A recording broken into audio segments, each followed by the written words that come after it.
Hi everybody, welcome to our website SoulPeace.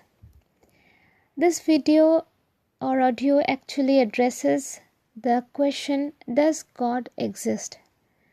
Well, for the believers, it's always a challenge to find people who say they don't believe in God, and then we find the difficulty of how to convince them or how to answer them when they say that, does God really exist?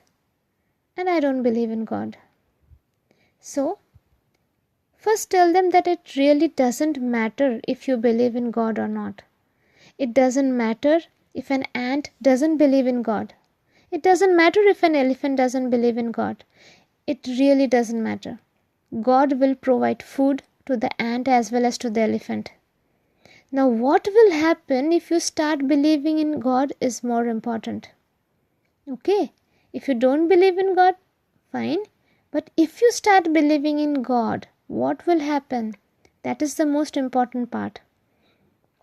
So, first of all, if you don't believe in God, means you don't believe that this creation has a creator. That means you're trying to say this creation came out of fluke. It just came on of its own, Big Bang. Okay, let's believe it for some time. Now, there was a story of Einstein. Once a renowned scientist went to Einstein. He was an atheist and he didn't believe in God. He was a non-believer and he believed in Big Bang. So Einstein just asked him to sit in his workshop. While he was waiting, there was a beautiful model of universe over there. The scientist asked Einstein, "Wow, who made this?" Einstein said, "It was made of its own. It just got made of its own." The scientist remarked, "It is not possible. How can such a beautiful model be just made of its own? Someone must have made it." Einstein said, "No, it just got created on its own." The scientist said, "No, it's not possible." Then Einstein said, "It's just a small model, and if a small model cannot be created on its own and there has to be a creator, how can you say for this entire universe that it got created on its own, just out of a bang? It's not possible, isn't it? There has to be an intelligent creator behind it. Just look at the flowers when they bloom. Isn't there a perfect timing? Just look at the colors around. Look at the sunrise, look at the sunset, look everywhere around. It's just not coincidence. Some scientist has intelligently designed everything. Hence, if there is a creation, there has to be a creator. This is the most important statement. If there is a creation, there has to be a creator. Now, you can name the creator anything. You can call him Christ, you can call him Krishna, you can call him Allah, you can call him Jehovah, you can call him anything you want. For example, there is sun in the sky. There are so many names of sun. In Hindi, we call sun, Suraj or Surya. In Sanskrit, it's called Savitur. In English, it's called sun. So there may be many other names. But sun, there is just one sun, right? Similarly, there is just one creator, and it really doesn't matter what you call him. Okay, now if you say, let's say there is a creator, I don't need him and I don't want to worship him. I don't want to pray him. Good, it's your wish. If you don't want to pray, don't want to worship, it's your wish. But what will happen if you worship him is important. I can tell you that. Just look around. Is anybody's life perfect? No. Everybody is suffering.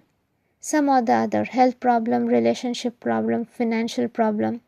So just imagine we all are lame people. What does lame mean? Lame in the sense we don't have a leg or have a crippled leg or we cannot walk properly.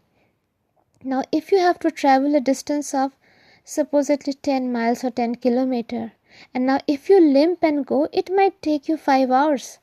But if you take the help of crutches, your journey might be a bit comfortable. That crutch is God.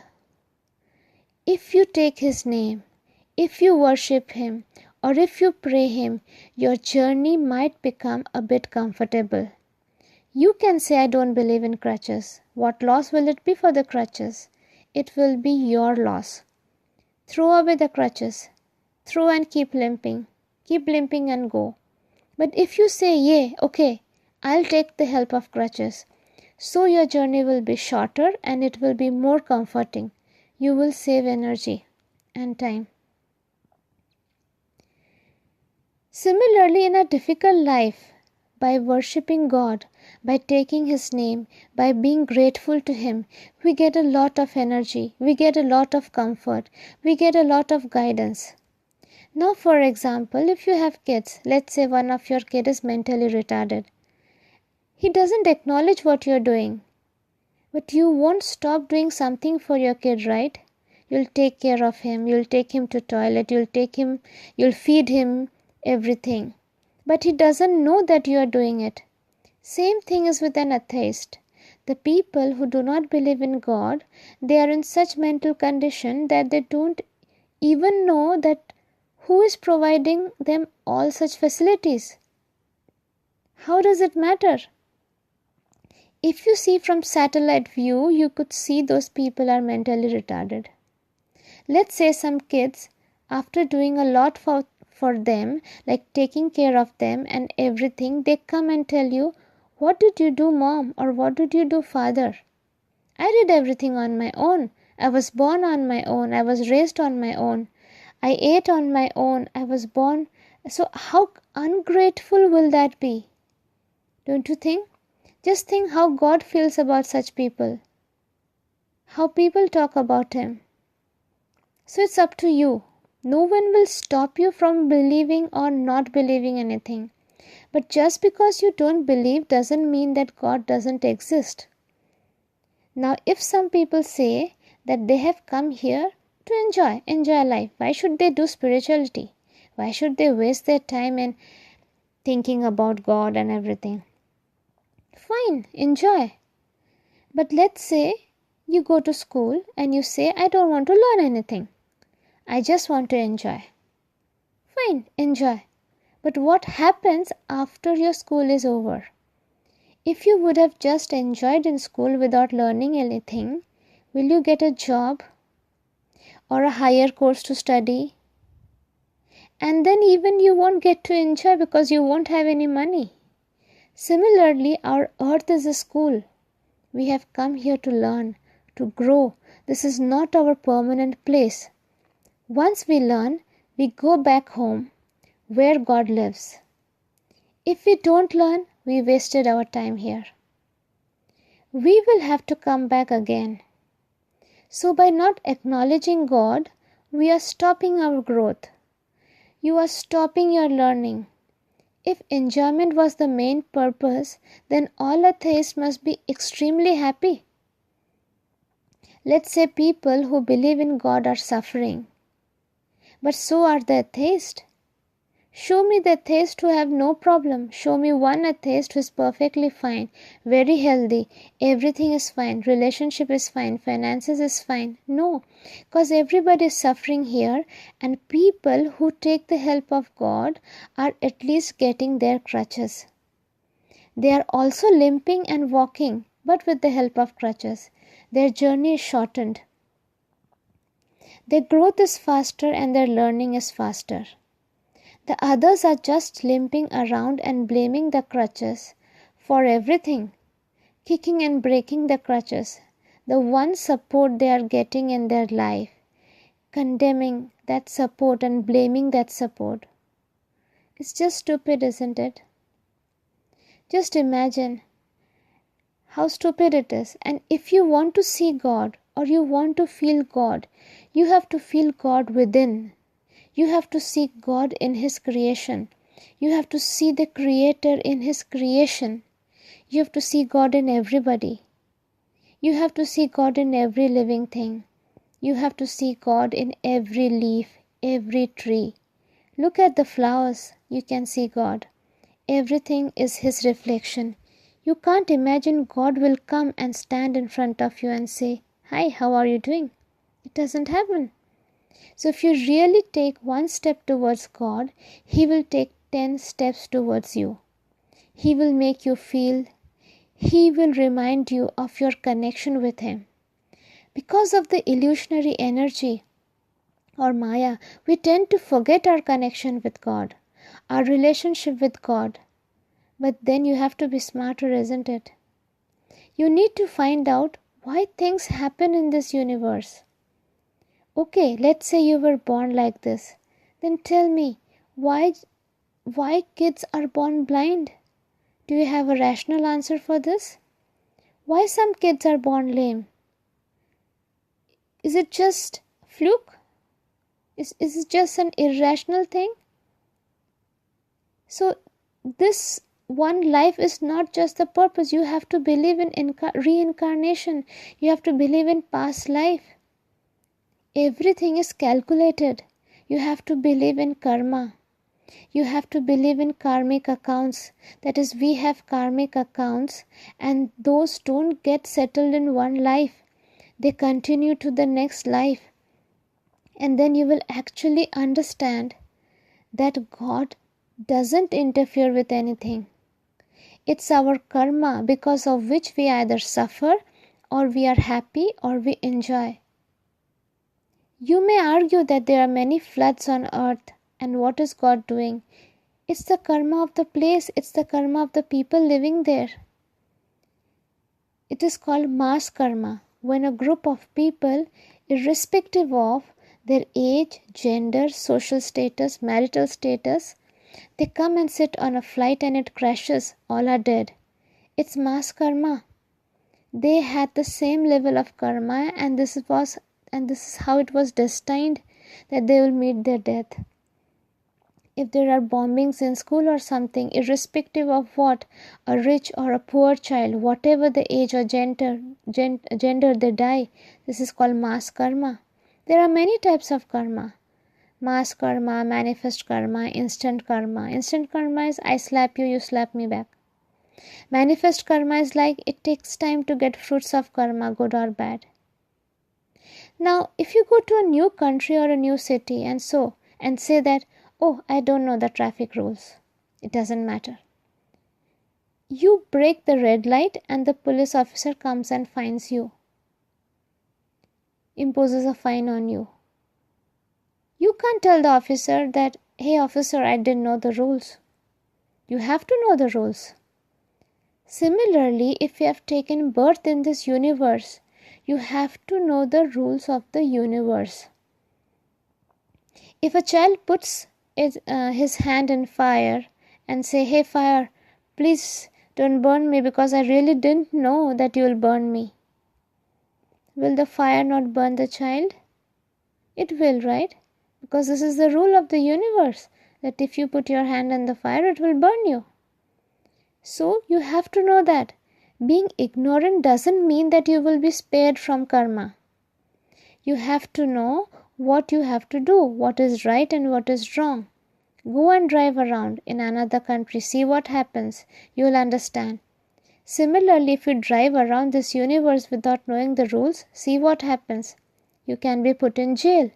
Similarly, our life's conditions are like jails. We don't understand we are in prison. When a person is paralyzed, he is in prison. When a person has no money, he is actually in a prison. If a person has relationship problems, he is in a prison. There are different types of prisons. There are different grades of prison. The only thing is just that we don't understand. And we don't understand, we reject it. You have to accept imperfections of life and try to rectify it or improve it. Just because you don't understand doesn't mean you reject it. Just because you don't understand God, you reject God. This doesn't happen. If you don't understand God, try to find out about Him. He's readily available. You just have to show sincere efforts of trying to know Him. There is a story of Ramakrishna Paramahansa. Once a person goes to him and says, can you show me God? Ramakrishna Paramahansa takes him to a river. He dips his head in the water. The man is suffocated and he just gets up and says, oh, you crazy person, what, you were just trying to drown me? Come on, show me God. Ramakrishna Paramahansa again dips his head in the water. Again he gets suffocated and he just says, "Oh my God, I will just die. What are you doing? Can you show me God?" The third time, again Ramakrishna Paramhans dips his head in water. And then the man says, "Oh, you're really crazy." Then Ramakrishna says, when your situation is such that you are not even able to take a single breath till you see God, then God will come in front of you and show himself to you. Do you have that desperateness in you? He said, no. I said, then you cannot see God. You have to be so desperate to see God. When you're so desperate that you cannot live without seeing Him, then God comes in front of you. So we really have to take sincere efforts to know Him. Just by blaming Him, He won't be coming in front of us and we won't be able to know Him. I understand there are many people who are angry with God. Why are they angry? Because of the pain in their life, the sufferings in their life. We all think that if there is pain and suffering, whom should we blame? It's God. Why? God is not taking care of us. I go to church every day. Why is God not taking care of it? Oh, I go to temple every day. I offer Him incense stick. I offer Him coconut. I offer Him sweets. Why doesn't God take care of me? Is God our order supplier? Are we doing a business with Him? We need to understand that what we give to the universe comes back to us. If we have given pain to the universe, that is to the inhabitants of this universe, pain will come back to us. God doesn't interfere. God really doesn't interfere. Why should He interfere? Suppose I have two kids. One of my kid slaps the other one. And the kid just tells me, "Oh, I just love you, but sorry, but I have slapped my brother or sister or whatever. Don't punish me." I cannot do that because for me both the kids are equally important to me, and it will be very unfair. So I would have to punish the first kid. Whatever he or she does. Similarly, if we have inflicted pain on a creation of God, we will get that pain in return. God will not interfere. But, like I said, if we repent, if we take His name and we show sincere efforts to improve, our suffering is lessened. But if we just kick the crutch, if we just say, "Oh, get out, we don't need you," you'll have to suffer anyway. You're not spared because law of karma does not spare anybody. Law of karma is exact, just like the law of gravity. The most important thing we have forgotten is, what does spirituality mean? Spirituality means love for God, and religion means path towards God. Both are different. A spiritual person and a religious person. You have to try to understand. Spirituality means love for God and religion means path towards God. So there are many religions in this world which actually tell us how to love God or how to reach God. So religion is not so important, but spirituality is really important. But nowadays, we are just giving importance to religion. And we have forgotten that we have to love God. That was our goal. Suppose you have to go to school and there are 3 roads through which you can travel. One may be through the woods, one may be through the city, one may be through the river. Now, whichever road you take, you will reach school. But what is important, the road or the school? School is important, right? But if someone says, no, road is important, you have to take this road only, through the woods. This is the only way through which you can reach school. It's not fair. This is what is happening nowadays. People have forgotten love for God. People are only focusing on the path, and that's the reason there are so many clashes among religions.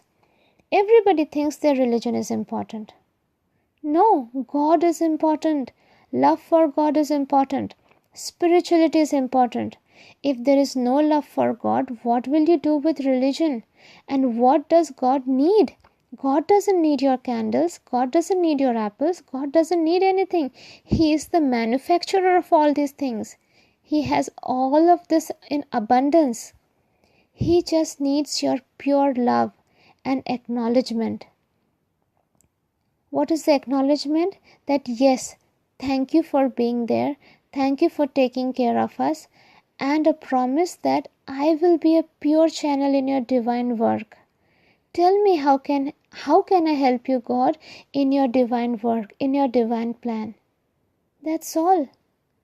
I don't say that you shouldn't offer candles. Offering candles is a way of expressing your love.